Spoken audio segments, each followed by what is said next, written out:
Assalamualaikum warahmatullahi wabarakatuh. Halo teman-teman, gimana kabarnya? Kembali lagi dengan saya Arifin Muhammad.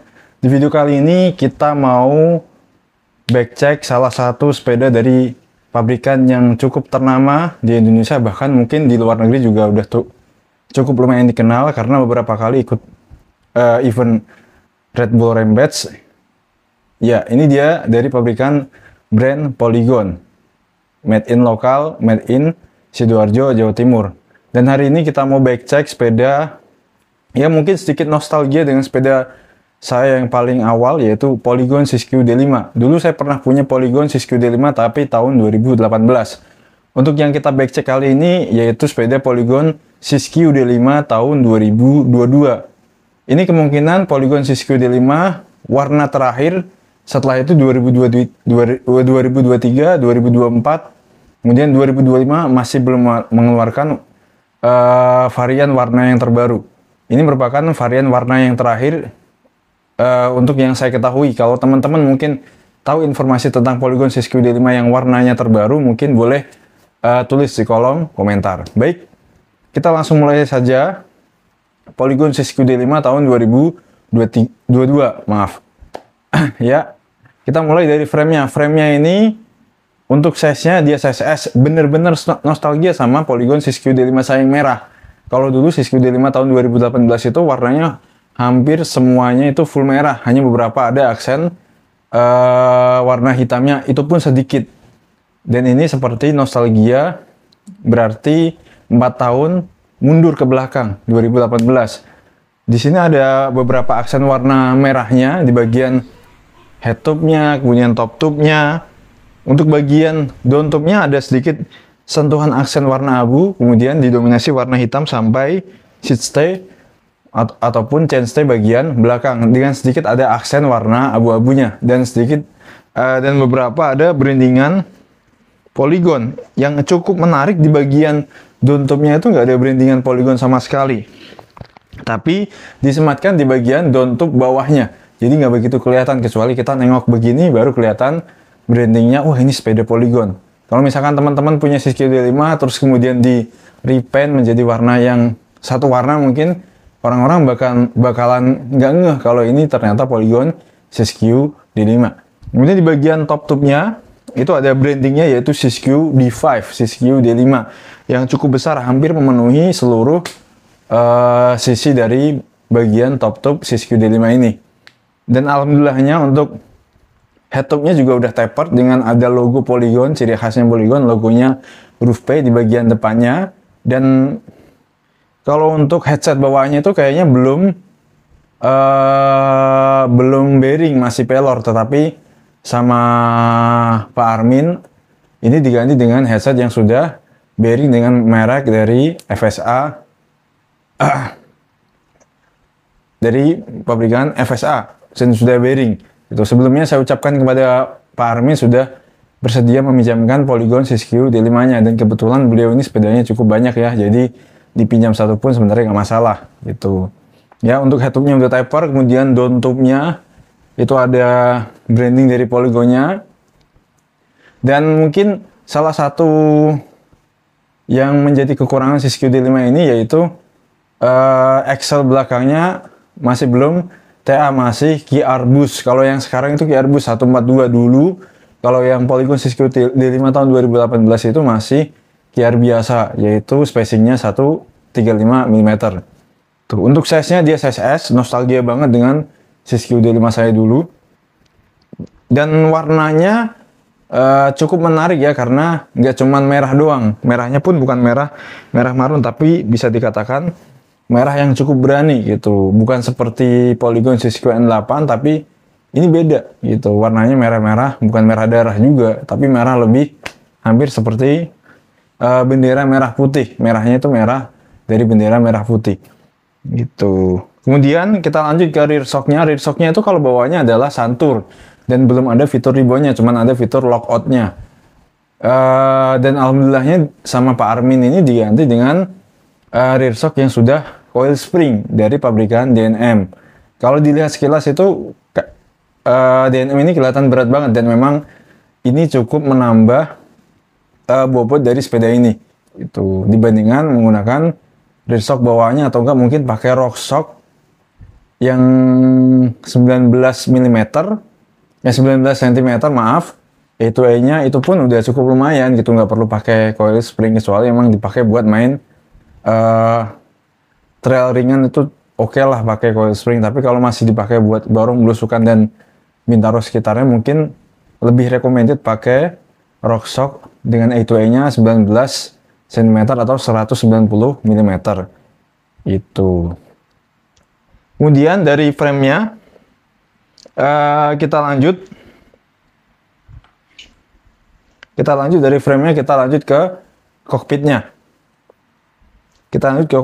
Kokpitnya ini sudah diganti sama Pak Armin juga menggunakan yang klaimnya 35 mm, jadi cukup bisa dikatakan lumayan gagah lah kalau diganti dengan kokpit yang sudah 35 mm untuk klaimnya. Handlebarnya itu bawaan dari Siskiyou T8 kalau nggak salah, kemudian stemnya pun bawaan dari Siskiyou T8 atau enggak Siskiyou T7 dengan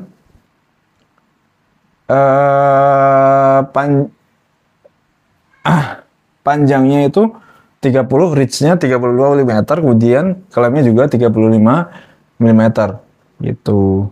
Untuk handlebarnya sendiri itu panjangnya di kisaran 760, kayaknya udah dipotong sama Pak Armin, kalau 780 itu terlalu panjang ya, gitu. Dan sedikit ada race-nya kisaran 15 mm lah ya, nggak terlalu tinggi, tapi dengan race yang cukup pendek itu sebenarnya untuk trail itu di tangan lebih enak daripada yang race-nya tinggi. Kalau kita pakai race yang lebih pendek, sepengalaman saya itu ketika makadam ataupun ketika yang bumpy itu lebih stabil, kita lebih mudah mengontrolnya daripada yang race-nya tinggi gitu. Itu untuk handlebar sama stemnya dengan warna full black dari pabrikan NTT, stemnya NTT, handlebarnya pun NTT. Kemudian kita lanjut ke bagian hand gripnya ini cukup mencolok dengan warna kuning dari Ergon GE1 gitu. Lumayan grippy sih Ergon ini, cuman kalau kita nggak sering pakai, lebih sering kita diamkan atau nggak nyimpan sepedanya nggak bener, kepanasan, akhirnya nanti lama-lama malah lengket ergonnya gitu. Makanya nyimpannya harus yang benar, kemudian mungkin harus lebih sering dipakai untuk goes. Tuh kanan kiri ergon dengan single lock. Ergon ini walaupun single lock tapi ketika buka juga effortnya cukup lumayan gitu. Dan harganya juga cukup lumayan gitu ya teman-teman. Kita lanjut ke bagian setelah hand gripnya, kita lanjut ke brake setnya. Brake setnya untuk levernya ini masih menggunakan Diore M6115 itu, karena ciri khas Diore yang lama itu di bagian sininya warnanya silver, kanan kiri depan belakang itu Diore levernya BL M615 itu. Ciri khasnya kalau Shimano yang seri lawas, seri lama itu ada corak silvernya di bagian atas, di bagian levernya itu. Ini juga udah lumayan, bisa 2 jari atau enggak one finger gitu. Tapi untuk yang Shimano Diore BLM 615 ini masih double finger gitu untuk pengeremannya. Tapi udah cukup lumayan sih. Kalau terlalu pakem juga ngeri gitu, karena Shimano kan modulasinya begitu, ngagetin dak gitu ya. Untuk yang belakang itu udah masih double piston depan belakang gitu. Itu untuk hand levernya. Kemudian untuk remote-nya itu, remote droppernya dia menggunakan dropper dari Drive C itu. Remote-nya juga udah nggak lumayan sih ya, lumayan lah itu. Untuk Siskiyou D5 udah lumayan lah remote-nya itu, cukup menarik dibandingkan dengan Exafoam itu. Walaupun di bagian tuasnya nggak ada teksturnya, tapi udah cukup lumayan dibandingkan dengan Exa gitu. Kita lanjut ke bagian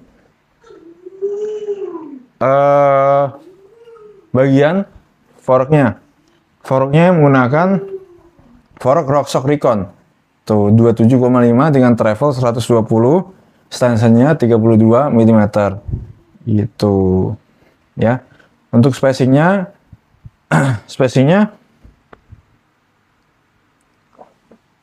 kemungkinan besar udah bus ya teman-teman. Itu untuk forknya dari Rockshox Recon ini mungkin seri terrendahnya dari Rockshox Recon, tapi nggak rendah-rendah banget, tapi udah cukup lumayan buat belusukan di CPG, Bintaro, Katro, ataupun Tablo, ataupun Bourbon. Itu dengan sensenya yang hitamnya hitam bule. Itu udah ada mudguardnya. Baik, lanjut ya teman-teman. Terakhir kita sampai forknya. Forknya itu menggunakan dari pabrikan Rockshox dengan serinya Rockshox Recon, travelnya 120, ban 27,5, dan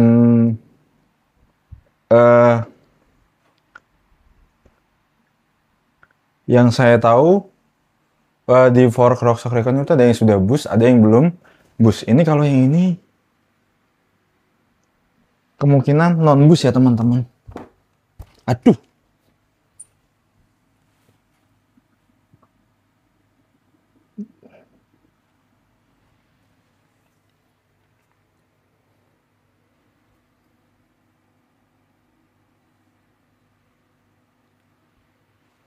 Ya.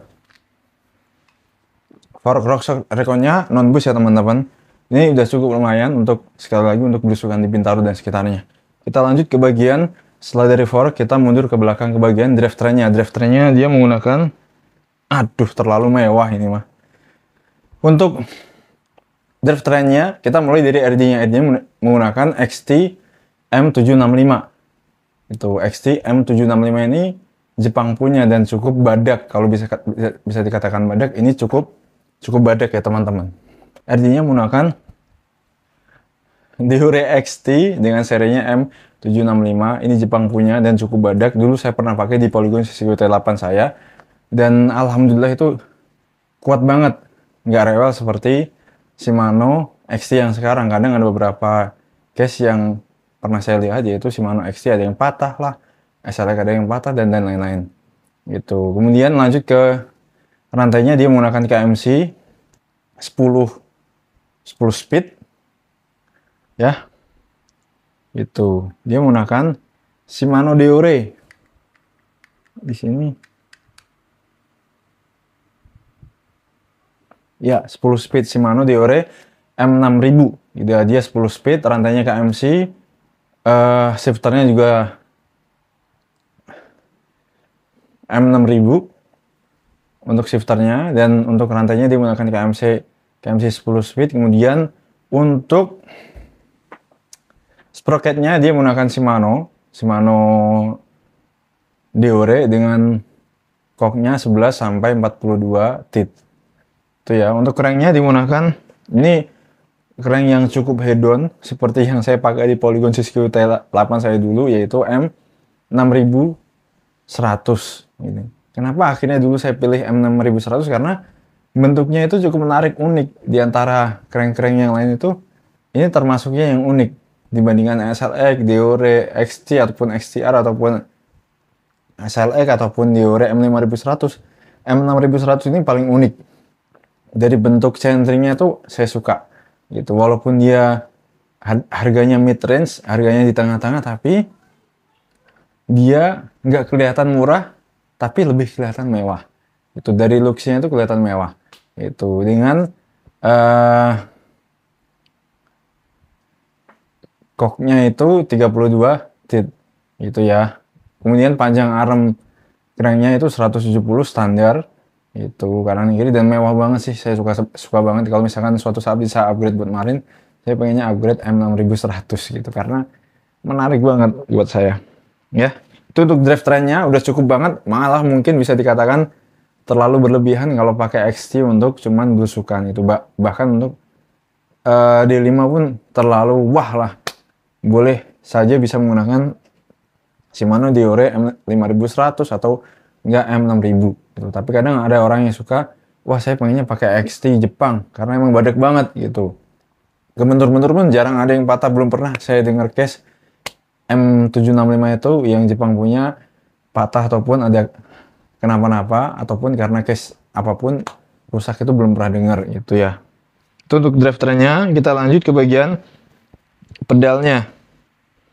Pedalnya ini sekilas seperti Rock Bros, cuman nggak ada serinya.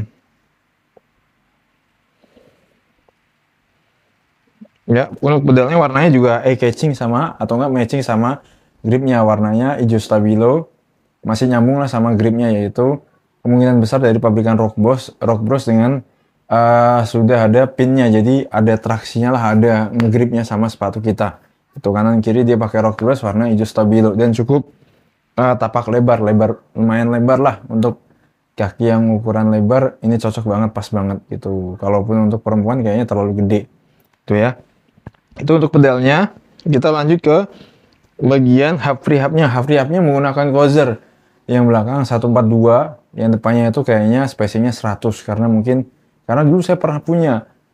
Gitu. Gozer itu kemungkinan besar yang ini depannya spacingnya 100, belakangnya 142. Itu seperti spacingnya Xtrada 6 kemarin. Itu ya. Itu untuk hub free hubnya. Kita lanjut ke kalipernya yang belakang itu menggunakan Shimano Deore yang baru BR 6100 yang double piston. Yang depan menggunakan BR 615. Itu seri lama. Itu seri lama dipadukan dengan seri baru. Cukup lumayan bekerja dengan baik sih kalipernya depan belakang. Levernya menggunakan BR 615 Malaysia punya, kemudian kaliper depannya menggunakan BR 615 Malaysia, kemudian belakangnya BR 6100 Malaysia juga sama dengan seri terbarunya, hanya di-upgrade saja. Itu ya. Untuk rotornya menggunakan Aztec, ini luar biasa hedon ini mah. Ya, luar biasa hedon. Depan belakang menggunakan rotor Aztec. Yang pada dasarnya Aztec itu difungsikan untuk main misalkan trail atau enggak mungkin main enduro yang kita butuh pengereman yang lumayan lama, yang nanti kalau misalkan kita nggak pintar-pintar ngerem, alhasil apa, rotor kita jadi gosong, warnanya jadi berubah itu, dan mungkin kinerjanya nggak bakal maksimal itu. Tapi mungkin sama Pak Armin biar lebih maksimal, karena ini kebetulan dipakai sama istrinya, jadi di upgrade menggunakan Shimano Aztec serinya itu RT76 untuk diameternya 180 depan belakang. Itu ini lumayan mahal, bisa satu biji itu bisa 200-an lebih atau enggak bahkan 350-an untuk satu rotornya gitu. Tapi kalau second mungkin 200-an lah gitu. Mungkin mending cari second atau enggak, lebih baik kalau pengen maksimal, pengen upgrade, cari yang baru aja. Tuh, khawatirnya kalau yang lama udah tipis atau enggak udah ada yang peyang, kita kan nggak tahu gitu. Ya. Depan belakang menggunakan rotor dengan diameternya 180 mm. Kemudian kita lanjut ke bagian droppernya. Droppernya menggunakan drive C seperti yang sudah saya sampaikan di awal. Dia dropper menggunakan drive C dengan travelnya 125 mm. Ya, udah lumayan sih gitu. Kalau orang yang tingginya 150-an itu kayaknya cocok pakai travel 125 mm untuk droppernya. Tapi kadang kita juga susah nyarinya. Itu ya. Untuk sadelnya dia menggunakan sadel dari NTT dengan sudah di custom, dibawa ke tukang juk, akhirnya di custom. Ini NTT dari copotan T7 ataupun T8, kemudian di custom karena T7 T8 itu beberapa kali saya lihat agak sedikit rewel di bagian area belakangnya. Itu karetannya kayak ngelupas gitu. Itu ya. Itu untuk dropper sama sadelnya. Kita lanjut ke bagian yang terakhir, ke bagian rims dan juga bannya. Kita ke bagian rimsnya dulu. Rimsnya itu 32 hole. Ya, jari-jarinya masih steel biasa, kemudian dia masih menggunakan rims bawaan dari NTT. Outernya itu kalau nggak salah 2,5 mm, nggak sampai 3 cm. Itu untuk rimsnya XL2 dari NTT, depan belakang. Double wall 27,5. Itu, dan belum eyelet, dan dia menggunakan pentil Presta. Depan belakang menggunakan NTT XL2. Itu ya. Dan sudah double wall tapi masih belum ada eyeletnya. Kalau ada eyeletnya kan seperti yang kita sudah bahas sebelum-sebelumnya, itu lebih kuat lah tuh untuk jari-jarinya. Untuk spoke-nya itu lebih kuat. Kemudian bannya pun depan belakang dia menggunakan ban yang cukup eye-catching. Dilihatnya itu ganteng. Tuh, yang ganteng kalau dilihat kalau pakai ban skin wall, tapi harganya nggak ganteng, harganya itu mahal banget teman-teman gitu ya. Tapi kalau dibilang ganteng, selera saya suka pakai skin wall aslinya. Itu karena ban skin wall mahal, akhirnya saya pakai ban Delium untuk di marinya. Tapi kalau untuk yang Polygon Siskiyou D5 Pak Armin ini dia menggunakan ban dari Maxxis Arden. Tapi di aspal ini cukup berat. Pernah saya coba di Xtrada itu kan pakai Maxxis Arden, dia berat gitu. Tapi nggak tahu kalau yang skin wall ini. Saya suka Maxxis itu skin wallnya rapi. Skin wallnya rapi. Nggak kayak Swalby. Swalby mungkin nggak tahu kenapa ya, kadang salah kita juga. Kadang kita disikat, akhirnya skin wallnya pudar atau apa gitu. Tapi kalau Maxxis, dia cakep. Skin wall, gum wall, ataupun tan wall sebutannya lah gitu. Maxxis Arden dengan ukuran 27,5 kali 22 2.25 depan belakang itu. Batiknya sih emang buat aksi banget ya. Tapi kalau buat trail mungkin kita bakal keteteran karena mungkin gripnya kurang. Gitu. Tapi kalau buat aksian, buat di sekitaran Bintaro ataupun Serpong masih oke lah. Gitu. Buat di aspal pun kurang recommended, berat banget. Gitu. Buat saya ya berat. Walaupun sekelas Maxxis kan terkenal rollingnya kenceng kan, tapi di aspal pernah pakai Maxxis Arden yang hitam, itu berat banget. Itu ya, depan belakang menggunakan Maxxis Arden dengan ukuran 2.25. Kayaknya itu semua udah cukup ya teman-teman untuk back checknya. Menurut teman-teman ini gimana? Apakah ini Polygon Siskiyou D5 2022 Polygon Siskiyou D5 2022 yang head-on atau biasa aja? Gitu. Kalau menurut saya pribadi sih ini termasuk yang apa namanya full upgrade dan juga head-on gitu, karena beberapa partnya emang udah mentok, ibaratnya udah rear shocknya udah coil, kemudian brake setnya juga udah mumpuni buat dipakai main ke arahnya Pinang gitu, forknya juga mumpuni lah buat di SS4 di Pinang gitu ya. Cuman mungkin di bannya juga termasuknya head-on karena ban tan wall, skin wall ataupun gum wall itu terkenal dengan ban yang mahal gitu. Menurut saya pribadi ini termasuk Siskiyou D5 yang mewah karena isiannya yang cukup menguras kantong kita gitu ya. Dan di tahun 2025 ini menurut saya beli Polygon Siskiyou D5 masih worth it banget gitu, karena mungkin untuk yang baru mau mulai, wah pengen nyobain full sus lah gitu, mungkin ini ada di pasar yang tepat, bisa di range harga 5 juta sampai 6 juta itu tergantung isiannya gitu. Kalau misalkan yang standar mungkin bisa di angka 5 juta, tapi kalau misalkan seperti yang saya back check hari ini mungkin bisa di angka 7 juta tergantung yang jualnya juga, dan cukup worth it untuk yang teman-teman yang pengen migrasi dari hardtail ke full suspension gitu, dan layak banget buat dibeli. Mungkin itu saja back check kali ini, semoga bisa bermanfaat bagi teman-teman yang sudah nonton. Terima kasih untuk yang sudah nonton, yang sudah mampir. Jangan lupa like, komen, dan subscribe. Sampai jumpa di video selanjutnya. Wassalamualaikum warahmatullahi wabarakatuh.